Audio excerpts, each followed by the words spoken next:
किसी को काका बनाते हो, किसी को फूफा बनाते हो, किसी को काकी बनाते हो, किसी को बाबा बनाते हो, किसी को दादा बनाते हो। ये क्यों नहीं कहते कि सबके परबाबा आप ही हो गोविंद?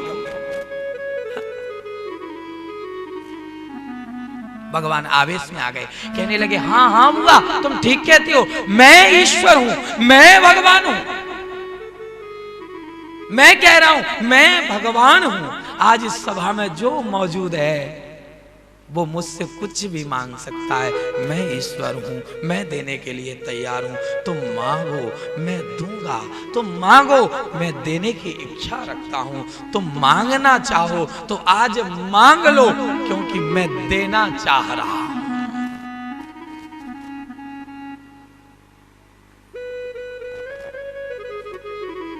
सबसे बड़े युधिष्ठिर जी हैं, इसलिए सबसे पहले मांगने का अधिकार इन्हीं को है। युधिष्ठिर जी बोले मैं कभी धर्म से पीछे ना हटूं, हमेशा धर्म पर चलता रहूं। भीम दादा का नंबर आया, भीम दादा बोले वैसे ही लोग मुझे भोजन भट्ट कहते हैं क्योंकि मैं ज्यादा खाता हूं। गोविंद खाते पीते सोते जागते बस तुम्हारी याद मुझे बनी रहे और कुछ नहीं चाहिए। अर्जुन बोले मैंने तो आपको गुरु माना है, ये गुरु और शिष्य का भाव बरकरार रहे, ये संबंध कभी टूटे नहीं। मैं आपको गुरु मानता रहूं, आप मुझे अपना शिष्य मानते रहे, बस यही चाहिए। नकुल सहदेव बोले आपकी पूजा की शक्ति मिल जाए बस। सुभद्रा भी खड़ी थी, सुभद्रा जी कहने लगी भैया आपकी आज्ञा हो तो मैं भी मांग लूं कुछ। हाँ बहन मांगो, तुम जो मांगोगी सो मिलेगा। सुभद्रा ने बड़ी सुंदर बात कही, कृष्ण त्वदीय पद पंकज पंजरांते अद्येव में विशतु मानस राजहंस प्राण प्रयाण समये कफवात पित्तैः कंठावरोधन विधौ स्मरणं कुतस्ते। हे मेरे ठाकुर, आपके चरण कमल है ना, वो एक पिंजरा के जैसे हैं, और मेरा मन जो है ना, हाँ चाचा जी ध्यान से सुनना, हाँ सुभद्रा कह रही हैं कि गोविंद आपके चरण कमल पिंजरा के जैसे हैं और मेरा मन राजहंस के जैसा है। अब मेरा मन रूपी राजहंस आपके चरण कमल रूपी पिंजरा में जाकर फंस जाए और फिर कभी निकले नहीं। क्यों? क्योंकि मृत्यु के समय कृष्ण त्वदीय पद पंकज पंजरांते अद्येव में विशतु मानस राजहंस प्राण प्रयाण समय। जब प्राण का प्रयाण होता है उस समय कफ बात पित्तैः, कफ बात पित्त परेशान करने लग जाते हैं और आपका नाम नहीं निकलता, कंठ घर घर आता है, आपका नाम नहीं निकलता। और जब मेरा मन रूपी राजहंस आपके चरण कमल रूप पिंजरा में फंस जाएगा तो मृत्यु के समय भी आपका नाम मुख पर होगा।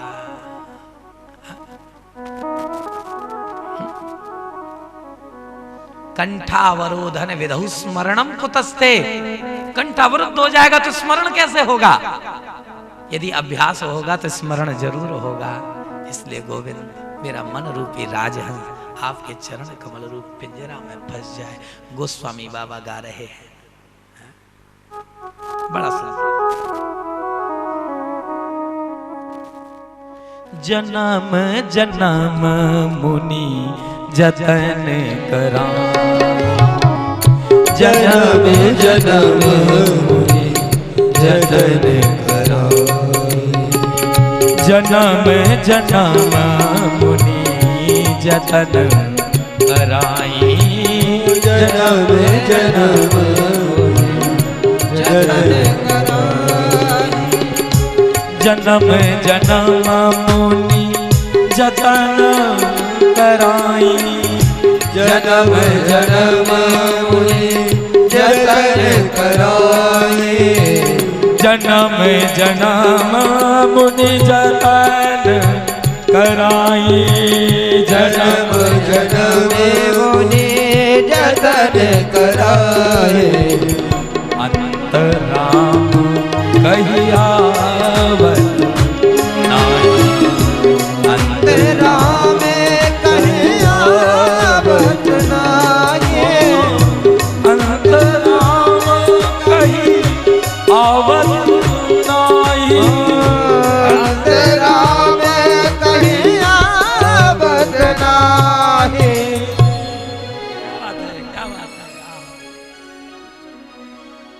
अंतराम कही आवत जन्म जन्म मुनि जतन कराए।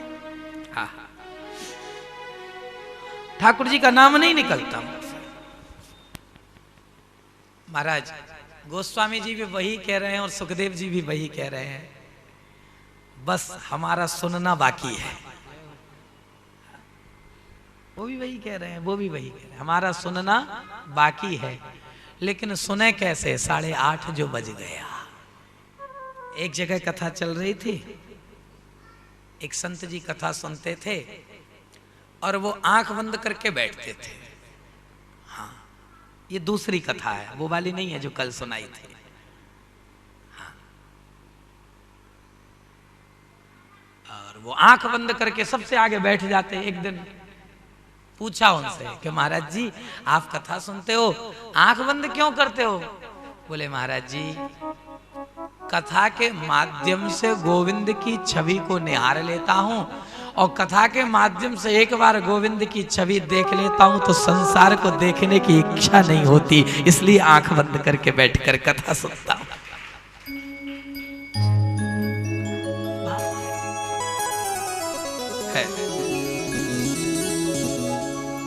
आज कुंती माता से कहा बुआ तुम भी मांग लो, तो बुआ कहने लगी विपदा संतु न सस्वत, विपत्ति दे दो, हमें तो विपत्ति चाहिए,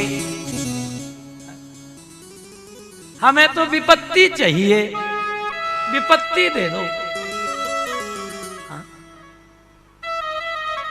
हमें क्या चाहिए? विपत्ति। क्यों विपत्ति क्यों मांगी बताओ?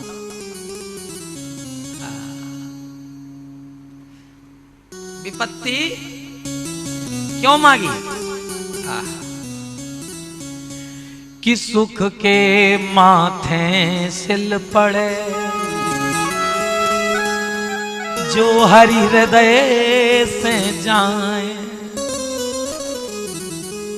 ओ बलिहारी बा दुख को जो पल पल नाम जपा।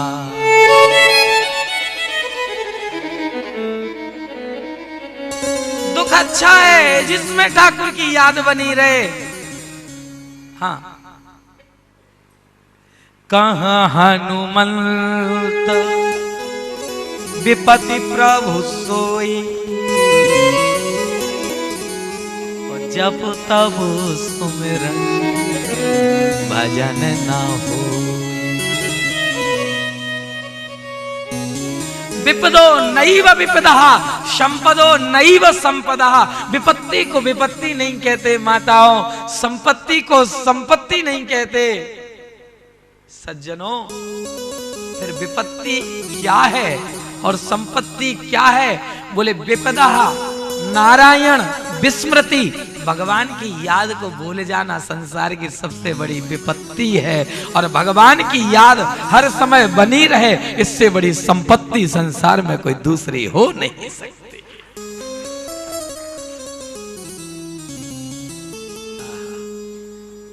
आज भगवान कृष्ण का युधिष्ठिर जी के लिए गीता का उपदेश हुआ, लेकिन युधिष्ठिर की दृष्टि में कृष्ण बालक हैं, इसलिए समझ में नहीं आई बात। सबको लेकर के पांडवों को संग लेकर भगवान भीष्म पितामह के पास आए। भीष्म पितामह ने आज सुंदर उपदेश कृष्ण के कहने पर पांडवों को किया। दान धर्मान राजधर्मान मोक्ष धर्मान विभागतः। दान करना चाहिए, तन पवित्र सेवा किए, धन पवित्र कर दान, और मन पवित्र हरि भजन सो होत त्रिविध कल्याण। सुंदर उपदेश किया। उस उपदेश को करने के बाद पितामह भीष्म ने सबसे बात करने से मना कर दिया। कहने लगे अब तो दो दो बातें अपने श्याम सुंदर से करना चाहिए।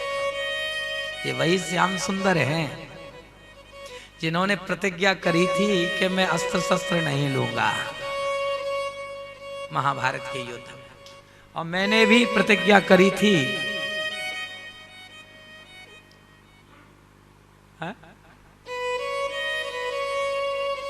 और मैंने भी प्रतिज्ञा करी थी आज जो हरि शस्त्र न गहाऊं तो लाजो गंगा जननी को शांतनु सुत न कहा। बानन मार चक्र रथ खंडो सोनित गंग बहाऊं। आज जो मैं हरि शस्त्र गहाऊं तो शस्त्र उठवा कर ही मानूंगा। बाहर एक कन्हैया तुम्हारे भक्त की प्रतिज्ञा नीची न रह जाए, इसके लिए तुम अपनी प्रतिज्ञा को भूल गए। उठा लिया रथ का चक्का, दौड़ पड़े मुझे मारने। हा? दौड़ पड़े किस लिए? इसलिए कि भक्त की प्रतिज्ञा ऊंची उठ जाए, भले ही मैं अपनी प्रतिज्ञा को भुला दूं।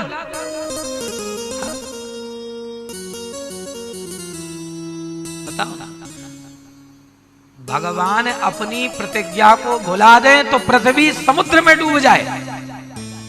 कांपने लगी पृथ्वी। भगवान का पीतांबर नीचे गिरा, पीतांबर उठाने के बहाने गोविंद झुके, मानो पृथ्वी से कह रहे हो देवी चिंता मत करना, अपने भक्त की प्रतिज्ञा को ऊपर ऊंचा उठाने के लिए मैंने अपनी प्रतिज्ञा को भुलाया है, तुम्हें घबराने की जरूरत नहीं है।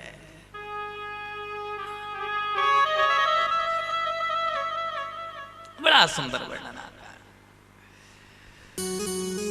बस गोविंद आपकी उसी छवि को अपने हृदय में धारण करना चाहता हूं, क्योंकि अब मैं और जीना नहीं चाहता। वैसे मुझे इच्छा मृत्यु का वरदान प्राप्त है, लेकिन नहीं, और नहीं जीऊंगा। आप सामने आ गए, इससे अच्छी मृत्यु नहीं हो सकती। देहांत काले तुम सामने हो,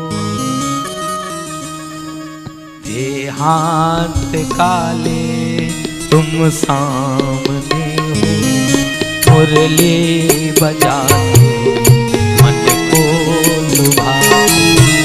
देहांत काले तुम सामने हो, मुरली बजाते तुमको लुभाते। देहांत काले तुम सामने हो, देहांत काले तुम सामने हो, मुरली बजाते चित को लुभाते। यह गीत गाकर तन नाम त्याग, यह गीत गाकर तन नाम त्याग। गोविंद दामो धर्माध देखी, यह गीत गाकर तन नाम त्याग। गोविंद दामो धर्माध गीत गाकर तन नाथ त्याग। गोविंद दाम धर्माध देते, यह गीत गाकर तन नाथ त्याग। गोविंद दामो धर्माध देते।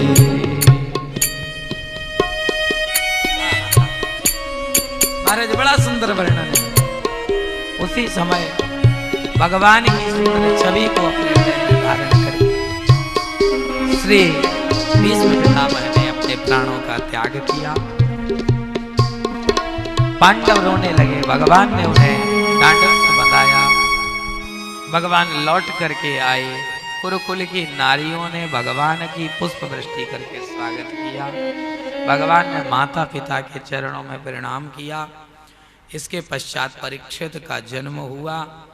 भगवान का पुनः द्वारिका गमन हुआ। महाराज भगवान पुनः द्वारिका से वापस जो है पधारे हैं। परीक्षित को अभय प्रदान किया, मस्तक पर हाथ घुमाया, चोचक टोपी कुर्ता लेकर मेरे ठाकुर जी पधारे। इसके पश्चात भगवान को बहुत सारी सामग्री, पुत्र जन्म में आए ना, इसलिए पांडवों ने बहुत सारी सामग्री उन्हें भेंट स्वरूप दी। युधिष्ठिर के मन में शंका थी कि भगवान बालक हैं, कहीं जंगल में भील लोग इन्हें लूट ना लें, इसलिए अर्जुन को रक्षा के लिए भेजा। अर्जुन के देखते देखते पूरा यदुवंश संपन्न हो गया, समाप्त हो गया और भगवान भी अपने परम धाम को चले गए। अर्जुन लौटे। युधिष्ठिर ने पूछा, तुम्हारे माथे का तेज कहाँ गया, तुम्हारा चेहरा उतरा हुआ क्यों है? तो अर्जुन ने तुरंत कहा, वंचितो हम महाराज हरिणा बंधु रूपिणा मेन में पहरतम तेणो देव विस्मापनम महत। जिन कृष्ण के बगैर हमने जीवन जीना नहीं सीखा, वो कृष्ण हमें छोड़ करके अपने स्वधाम को गमन कर गए। जैसे ही स्वधाम की बात कही, कुंती माता बैठी थी रसोई घर में और सबको भोजन कराने के बाद स्वयं थाली परोस कर बैठी थी। पहला निवाला माँ अपने मुख में दे ही रही थी कि कान में शब्द सुनाई दिया कि कृष्ण हमें छोड़ करके चले गए। निवाला छूट गया। 3 बार मुख से हे कृष्ण, हे माधव, हे मुरारी, ये शब्द निकला और कुंती माता ने अपने प्राणों का त्याग किया। बिल्कुल उसी प्रकार से जिस प्रकार से महाराज दशरथ ने राम जी की याद में अपने प्राणों को छोड़ दिया था। राम राम कही राम कही, राम राम कही राम, तन पर हर रघुवर बिरह, राव गयौ सुरधाम। ठीक उसी प्रकार से कुंती माता ने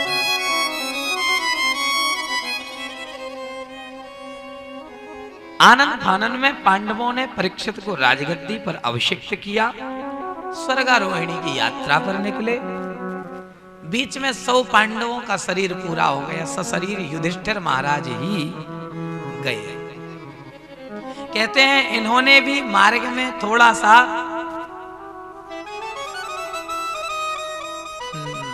नरक दर्शन किया। कैसे? बोले सब ने प्राण छोड़ दिया, जा रहे थे तो स्वयं धर्म इनकी परीक्षा करने के लिए श्वान के वेश में आए, जिनके शरीर में कीड़े पड़े हुए थे। बर्फ से आच्छादित भूमि थी। आज युधिष्ठिर महाराज ने उस श्वान के कीड़े निकालना शुरू किए। कीड़े बर्फ में गिरे तो वो मरने लगे। बोले एक का प्राण बचाने के लिए हजारों को प्राण ले लूं, ये तो धर्म नहीं है, क्या करूं? एक नुकीली शिला उठाकर जंघा पर दे मारी, जंघा फट गई, घाव हो गया। श्वान के शरीर के कीड़े निकालकर अपनी जांघ में, अपने घाव में रखने लगे। स्वर्ग का द्वार खुल गया। ये श्वान और कोई नहीं, स्वयं साक्षात धर्मराज थे। आज स्वर्ग का द्वार खुला, सशरीर महाराज युधिष्ठिर स्वर्ग को पधारे। पर ये थोड़ी देर के लिए दर्शन क्यों? ये दर्शन इसलिए क्योंकि जब अश्वत्थामा मारा गया था तो द्रोणाचार्य ने कहा था कि युधिष्ठिर कह दें तो मैं मान लूंगा कि अश्वत्थामा मारा गया। तो इन्होंने कहा था कि अश्वत्थामा मारा गया, ये तो जोर से कहा, लेकिन हाथी था कि नर था, ये बात धीमे कही। इतना सा कपट मन में आया था, इसलिए इन्हें आज जो है ये थोड़ी देर के लिए नरक का दर्शन करना, बाकी सशरीर पधारे। परीक्षित का प्रशासन चल रहा है। इरावती नाम की राजकुमारी के संग इनका विवाह हुआ। 4 पुत्र हुए। सबसे बड़े पुत्र जन्मेजय हुए। बड़ा सुंदर प्रशासन था। एक दिन राजा परीक्षित अपने खजाने में प्रवेश किए। वहां जाकर के इन्होंने आज जो है आज चमकते हुए मुकुट को देखा, जिसे पहन लिया, जिसके पहनते ही शिकार खेलने की भावना जागी। क्योंकि ये मुकुट सोने का था, लेकिन ये जरासंध के यहां से आया था। इसमें कलयुग का वास था, इसलिए इनके अंदर शिकार की भावना जागृत हुई। शिकार खेलने गए। मार्ग में पृथ्वी रूपी गाय और धर्म रूपी बैल का संवाद सुना। धर्म रूपी बैल के 4 पैर सतयुग में होते हैं, सत्य, दान, दया और पवित्रता। कलयुग आते आते धर्म का एक पैर रह गया। काला काला एक पुरुष आया, हाथ में तलवार थी। वो उस पैर को भी काटने लगा। उसी क्षण परीक्षित ने आज तलवार निकाल ली और कहा, अरे कौन है वहां जो धर्म के चौथे पैर को भी काटना चाहता? मैं उसे छोड़ूंगा नहीं। इतना सुना तो वो आज आ गया शरण में आए हुए शत्रु को क्षमा कर देना, ऐसा पांडव बाबाओं ने परीक्षित को कहा था। इसलिए आज कहा, जाओ, तुम मेरी शरण में आने के योग्य नहीं, जाओ यहां से। बोले मुझे रहने के लिए स्थान चाहिए। 4 स्थान राजा ने दिए। द्यूतम पानम स्त्रिया सूना यत्र अधर्मस चतुर्विधा। 4 जगह दे दी महाराज, 4 जगह दे दी। जुए में तुम्हारा पास हो, जुए में कपट के रूप में कलयुग वास हो। पानम, मदिरा पान में कलयुग तुम्हारा वास हो। मदिरा पान में मद के रूप में कलयुग वास करता है। मदिरा पीने वाले नाली में औंधे मुंह पड़े रहते हैं। वो सोचते हैं कि हम तो स्वर्ग में हैं, लेकिन वो तो नाली में पड़े होते हैं और कुकर उनका मुंह चाटता रहता है। तो मद के रूप में कलयुग वास करता है। और आगे वर्णन आता, द्यूतम पानम स्त्रिया सूना, परस्त्री गमन में कुत्सित काम के रूप में कलयुग वास करता है। और हिंसा में क्रोध के रूप में कलयुग वास करता है। 4 जगह। बंसल जी 4 जगह कलयुग वास करता है।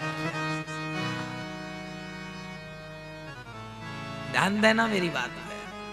4 जगह। द्यूतम पानम स्त्रिया सूना यत्र धर्मस चतुर्विधा। कलयुग ने सोचा राजा के ऊपर असर नहीं होगा तो प्रजा के ऊपर कैसे? बोले सब जगह गंदी दी, एक जगह अच्छी दो ना। बोले जाओ सोने में तुम्हारा वास हो।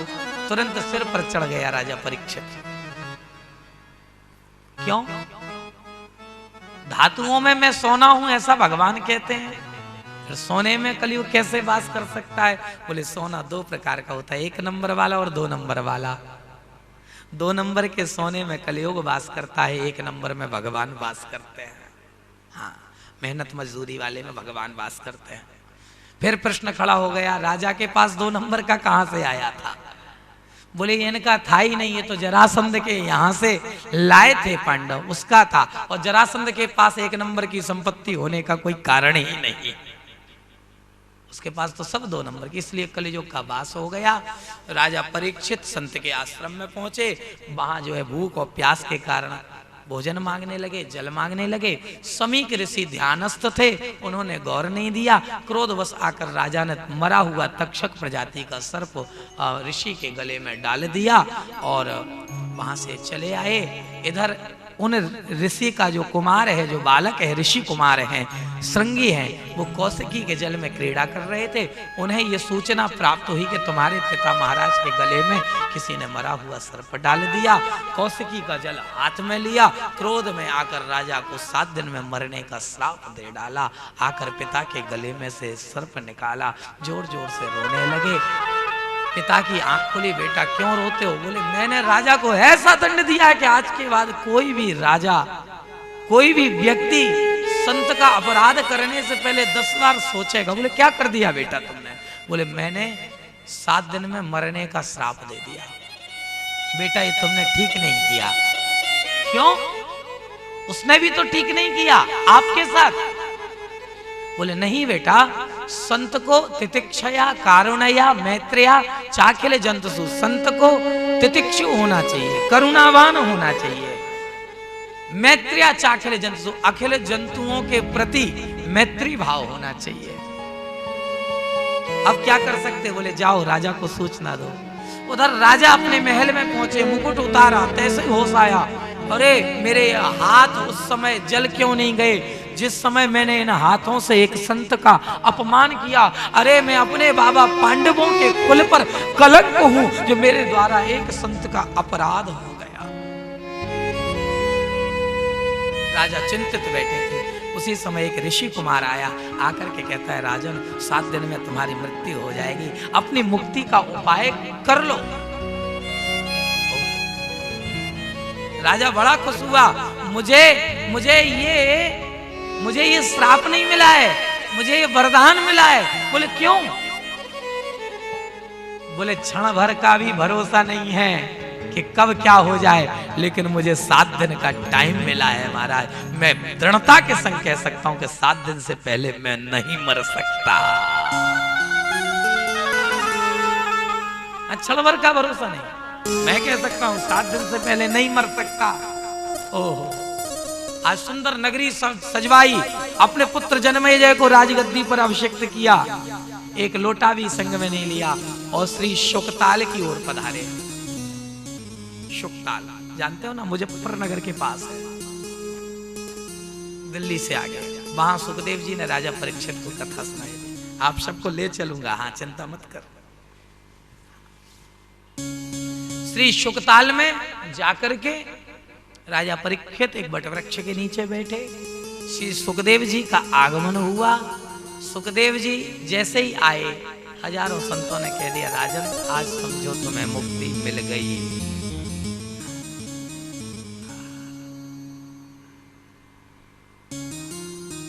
कोई भी निर्णय नहीं कर पा रहा था, लेकिन सुखदेव जैसा वक्ता जिसकी सभा में आ जाए, समझो उसे मुक्ति मिलना ही है।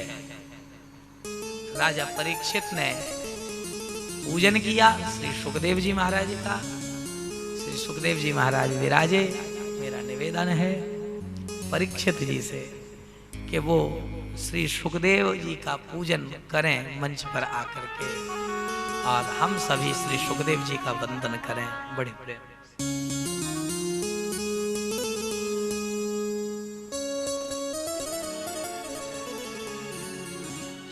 हे मेरे गुरुदेव करुणा सिंधु करुणा कीजिए। हे मेरे गुरुदेव करुणा सिंधु करुणा कीजिए। हूँ अधम आधीन असरण अवसरण में लीजिए। हे मेरे गुरुदेव करुणा सिंधु करुणा कीजिए। हूँ अधम आधीन असरण अवसरण में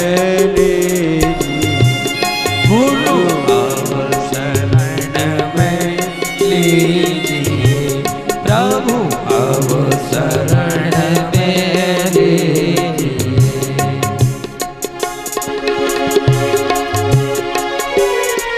सभी लोग बड़े प्रेम से अपने अपने सदगुरुदेव का चिंतन करें।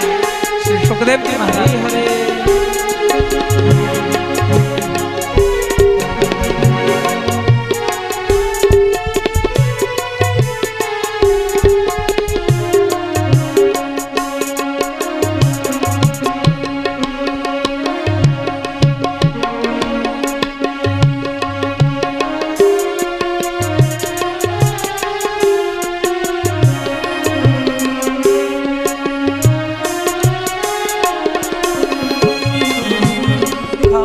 रहा गोते हूँ मैं भव सिंधु की मझधार में।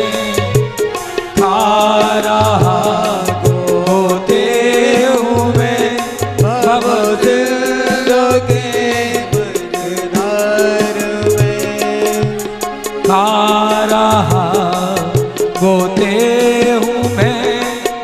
भव सिंधु की मझधार में खारा होते हुए भव सिंधु के मझधार से आसरा है दूसरा को बीना अब आसरा है दूसरा कोई ना अब संसार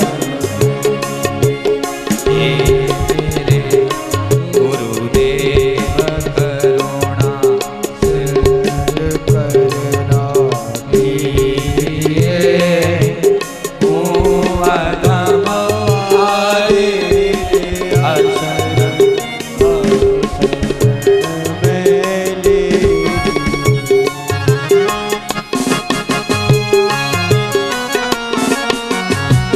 बोलिए सदगुरुदेव भगवान की जय हो।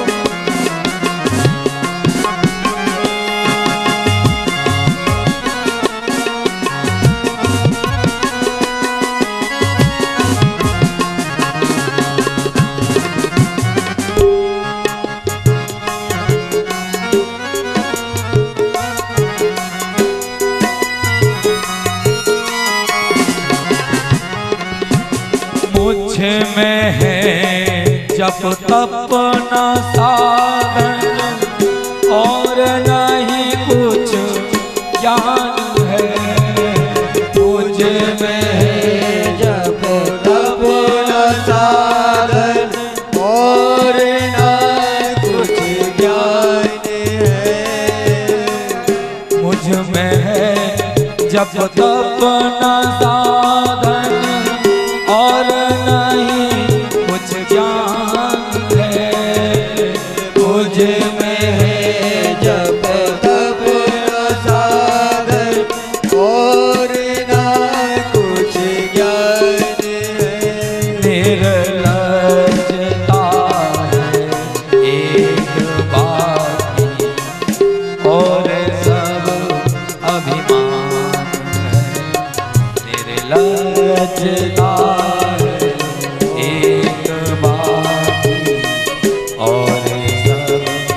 अभिमान है मेरे गुरुदेव करुणा सिंधु करुणा कीजिए मेरे गुरुदेव मेरे गुरुदेव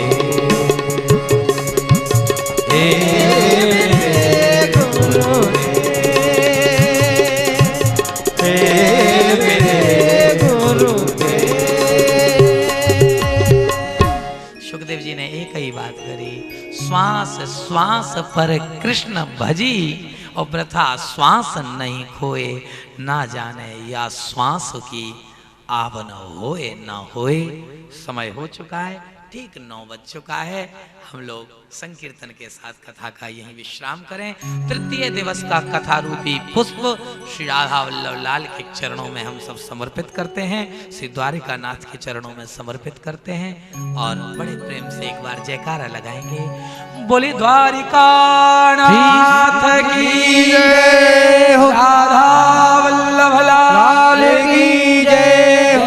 जय श्री राधे, जय जय श्री राधे, जय जय श्री राधे। आइए वो वृषभान दुलारी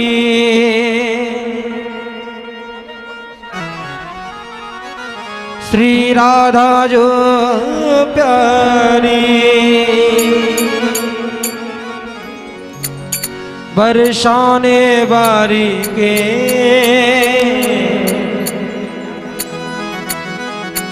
नैने का जल बिनकारे। सभी अपने स्थान पर बैठे रहे भैया।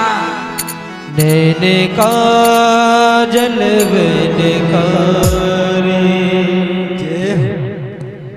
हो वृषभान दुलारी श्री राधा जो प्यारी बरसाने दुलारी, राधा जो प्यारी बरसाने बारी के।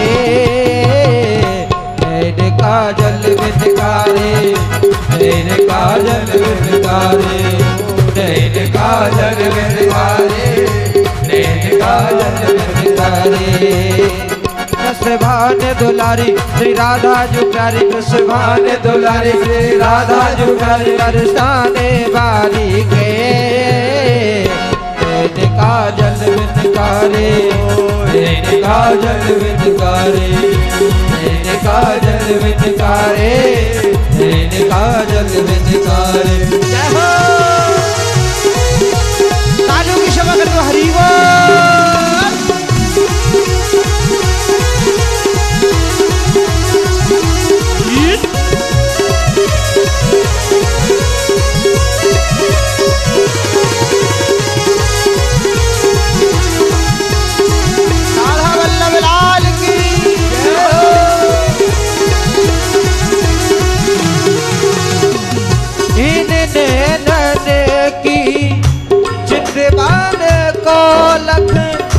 श्याम भयो मतवार,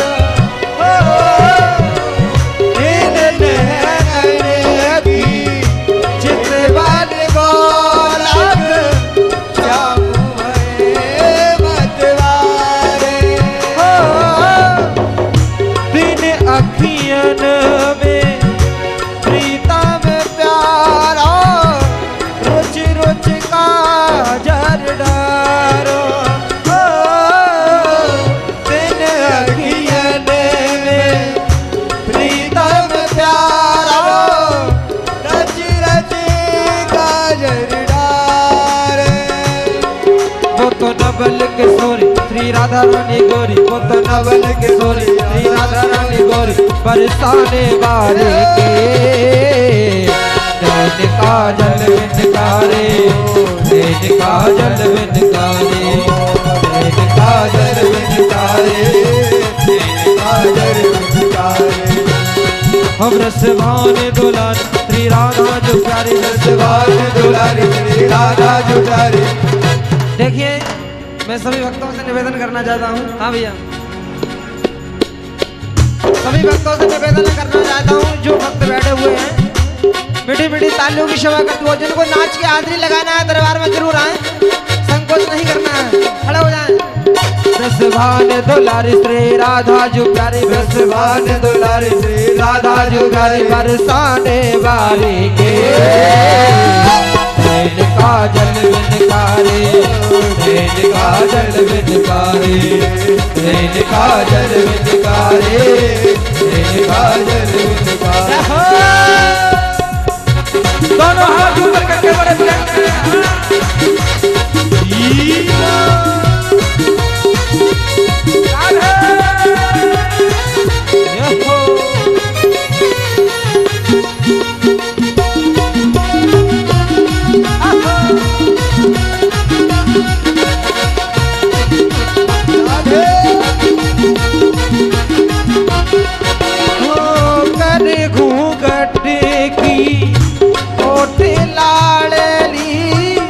हंस पिए और निहारी, हो कर घूंघटेगी ओढ़ लाडली, हंस पिए और निहारे।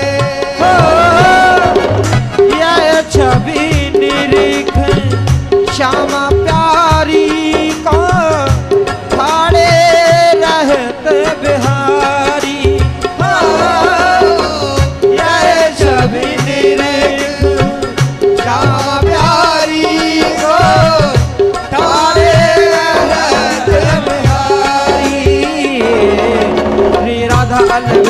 सौभाग्य नवेली, राधा अलवेली सौभाग्य नवेली बरसाने बारी के। नैन काजल बिनकारे, नैन काजल बिनकारे, नैन काजल बिनकारे, नैन काजल बिनकारे। वृषभान दुलारी श्री राधा जो प्यारी वृषभान दुलारी श्री राधा जो प्यारी बरसाने वाले के नैन काजल विनकारे नैन काजल विनकारे नैन काजल विनकारे नैन काजल विनकारे श्री हरे हो ठाड़े रहे ते दो कर जोर श्री राधे जू के द्वारे हो ठाड़े रहे दो कर जोर राधे जू के द्वार हो ठाड़े रहे ते दो कर जोर श्री राधे जू के द्वारे हो ठाड़े रहे दो कर जोर राधे जू के द्वार हाँ प्यारी के नैनन की उपमा खोज खोज कपिहारे हाँ प्यारी के नैनन की उपमा खोज खोज कभी आए वृंदावन रानी से राधा महारानी वृंदावन रानी श्री राधा महारानी वृंदावन रानी श्री राधा महारानी वृंदावन रानी श्री राधा महारानी बरसाने वाली के काजल विनकारे काजल विनकारे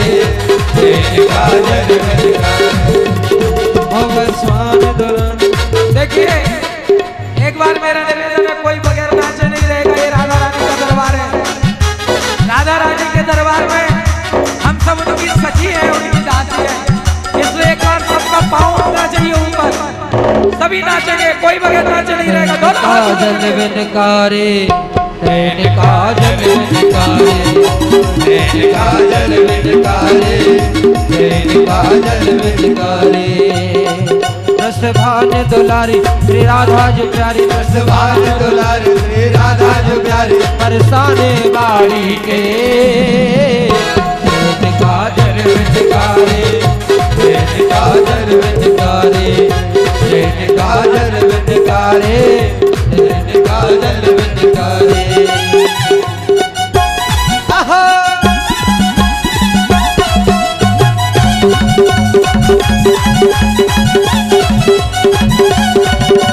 श्री राधे, राधे, राधे, राधे।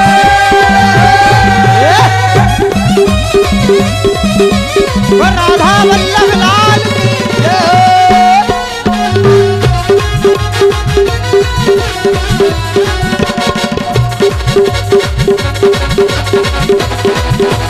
श्री राधे,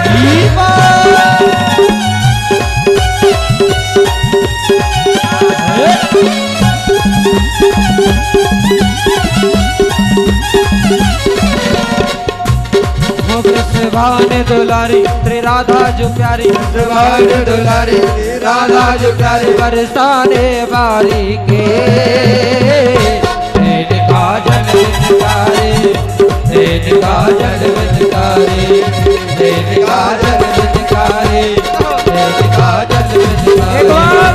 नैन काजल दोनों हाथ ऊपर करेंगे सभी लोग बड़े प्रेम से। नैन काजल विनकारे नैन काजल विनकारे नैन काजल विनकारे नैन काजल विनकारे नैन काजल विनकारे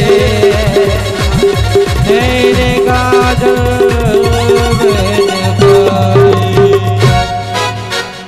राधा प्रचोदयात् हरि ओम। रसभानुजायै च विद्महे कृष्णप्रियायै च धीमहि तन्नो श्रीराधा प्रचोदयात्। सेवन्ते काल गुलजम बड़वाडलाजय पुन्नागजात कर वीर रसाल पुष्पै बिल्वा प्रवाल तुलसी दल मंजरी संपूजयामि जगदीश्वर मे प्रसीद। नाना सुगंध पुष्पाणि यथा कालोद्भवानि च पुष्पाञ्जलिर्मयादत्तं ग्रहाण परमेश्वर। मंत्रपुष्पाञ्जलिं समर्पयामि पुराणपुरुषोत्तमाय नमः। एतत् प्रार्थयेत।